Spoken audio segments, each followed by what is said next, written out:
വരണം വരണം. വക്കീലമ്മേ വരൂ. ഇച്ചേ എന്നാടി ഇങ്ങോട്ടൊന്ന് വന്നേ. കുരിശ് വീട്ടിൽ നിന്ന് അവരൊക്കെ വന്നിരിക്കുന്നു. കുരിശ് വീട്ടിൽ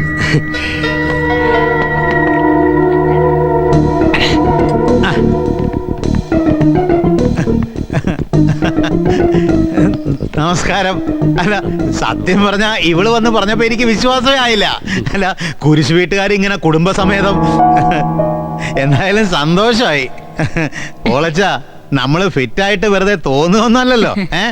ക്ഷമിക്കണം, ഉച്ചയ്ക്ക് ശേഷം ഫ്രീ ആയ ഞങ്ങൾ ഓരോന്ന് കയറും. മദ്യം കഴിച്ചുകൊണ്ടിരിക്കുമ്പോൾ മദ്യം കഴിക്കുന്ന അതിഥികൾ വന്നാൽ മദ്യം തന്നെ കൊടുക്കണം എന്നുള്ളതാണ് മര്യാദ. എങ്ങനെ സംഭവിച്ച ഓരോന്ന് ഒഴിക്കട്ടെ. വക്കീലമ്മ വാവ ഇത് കഴിക്കാറുള്ളതാ. അമ്മയും മോനും ദിവസവും വീട്ടിൽ വെള്ളമടിയല്ലേ. എന്തായാലും നമുക്ക് ഇന്ന് ഒരുമിച്ചിരുന്ന് ആഘോഷിക്കണം. ചുമ്മാതിരി, ഞങ്ങള് പോയിട്ട് ചായ എടുത്തോണ്ട് വരാം. വാലസമ്മേ. ബാബയുടെ മാമോദിസ ക്ഷണിക്കാനും ചില പ്രധാനപ്പെട്ട കാര്യങ്ങൾ സംസാരിക്കാനും കൂടിയാ ഞങ്ങൾ വന്നത്. വക്കച്ചനില്ലേ ഇവിടെ? അപ്പം പുറത്തു പോയിരിക്ക. വക്കീലമ്മ കാര്യം പറഞ്ഞോ? അടുത്ത ഞായറാഴ്ച 11 മണിക്കാണ് മാമോദിസയുടെ ചടങ്ങ്.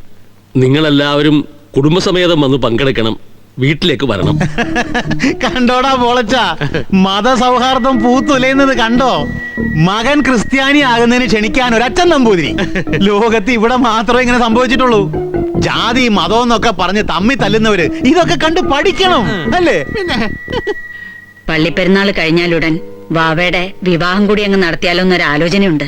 അയ്യോ, മാമോദിസ കഴിയുന്ന കുഞ്ഞിന് ഉടനെ ഒരു വിവാഹം വേണോ? കുറച്ചുകൂടെ വളർന്നിട്ട് പോരെ? പിന്നെ അല്ലാതെ.